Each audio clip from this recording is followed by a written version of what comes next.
Pretties, it's Angela here, and today's video is going to be a video showing you the completed pieces that I made from the April bargain bead box for the month of April 2021, and the theme was Vintage Violet.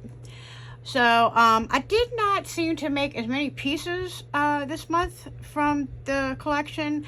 I was super busy, so I don't know if that's just kind of why I didn't get to make a whole lot of pieces, but the pieces that I did make, I think came out really good.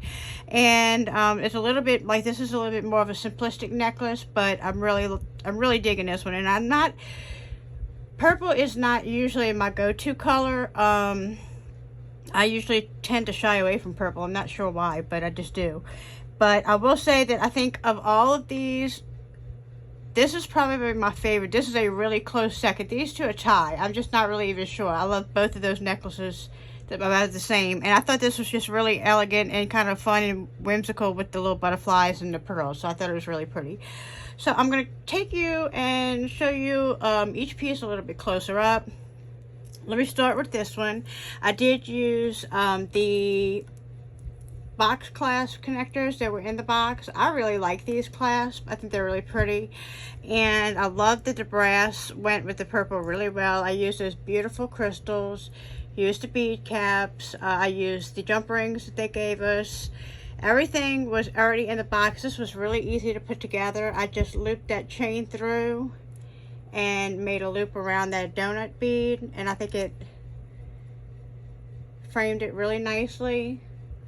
And like I said, gave it that extra sparkle and pizzazz with those crystals. Love those crystals. I think they're beautiful. The bead caps were really pretty with it. Just like I said, really easy to put together. It wasn't anything that was complicated. It didn't take a long time. But I really liked the outcome of it. Let me show you kind of how it looks. And I had to laugh at these. I really had to laugh at myself. I bought these on Wish. And you know, what you think you're going to get sometimes and what you get are definitely two different things. I thought these were bigger bust displays. As you can see, it's like, whoops, let me not knock over the camera. But you can see it's almost like the size of my hand. But I will say it does help show a necklace laying down kind of close up. So it does serve its purpose. It doesn't show the full necklace, but it does help me to kind of show it up close a little bit so that you can get the effect of the focal point. So I thought that came out really nice. And then I did a really simple pair of earrings to go with those as well. Used those connectors. Actually, I used those the link connectors. I don't know why I'm trying to put them in here, but anyway, just did a simple bead cap with the crystals, and I really like these links. I really like those findings. I thought they were really pretty.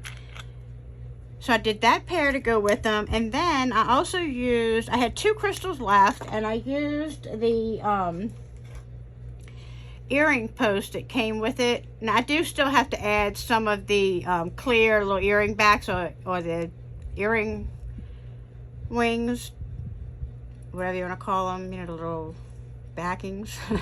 But I need to get some brass ones. Actually, I do have the clear, like rubberized ones, and I think that those would work really well too. But anyway, this is just a really simple pair of earrings. I wanted to use those last two little crystals that I had, and I used the last little bit of chain because I used every bit of my chain that I had. So I did use the chain on there, the bead caps, and the crystals, and then I used those post-style earrings. So I made two different earrings that'll go with this. It just depends if you want a post-style earring or the ear wire type earrings. And then I made a wire wrap bracelet, memory wire bracelet, and I used the kind of like those deep dark purple pearls, the jade style beads, the little itty bitty little crystal rondelles, and just made a 2.5 time around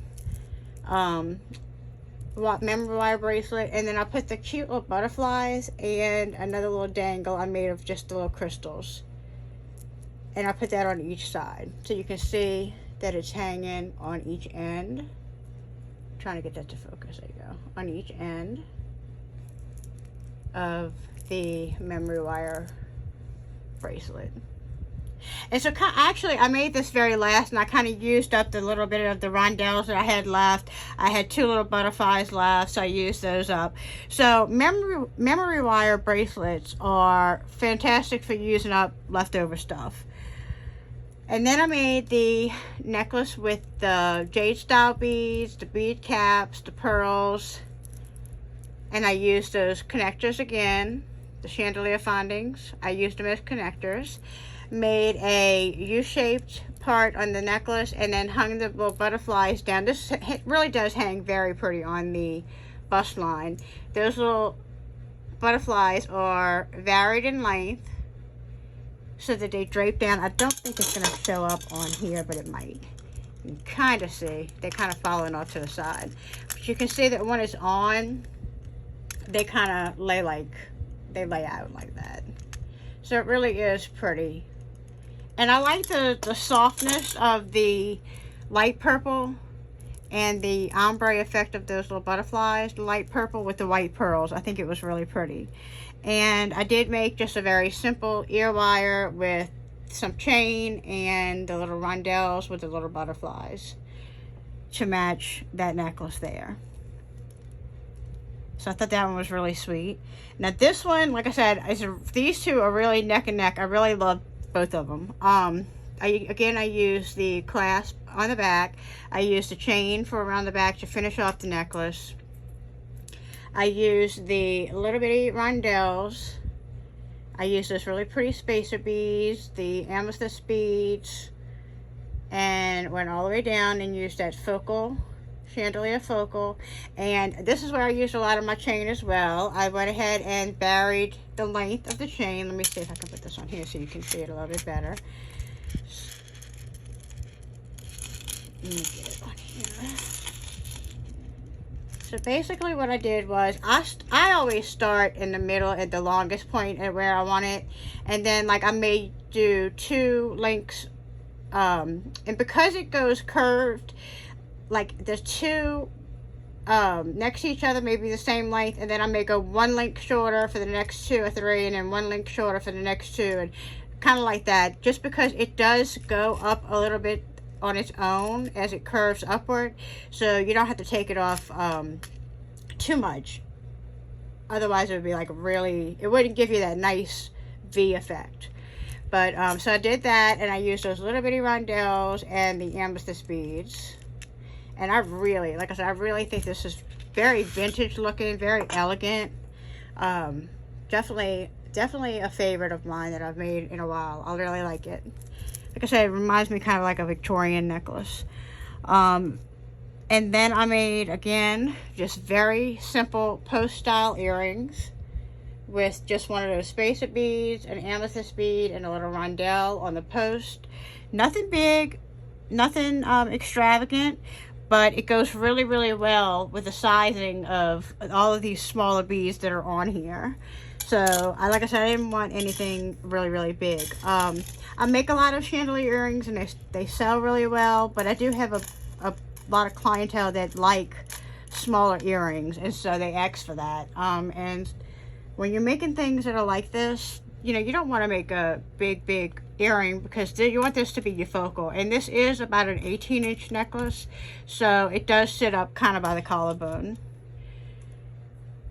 Alright, so those are my finished pieces for the April collection from the Bargain Bead Box subscription. That was Vintage Violet. So I hope that you enjoyed these pieces. If you would, let me know in the description, in the comments down below, which piece was your favorite. And if you would, please give me a big thumbs up and click on subscribe if you haven't done so already. And until the next video, guys, bye!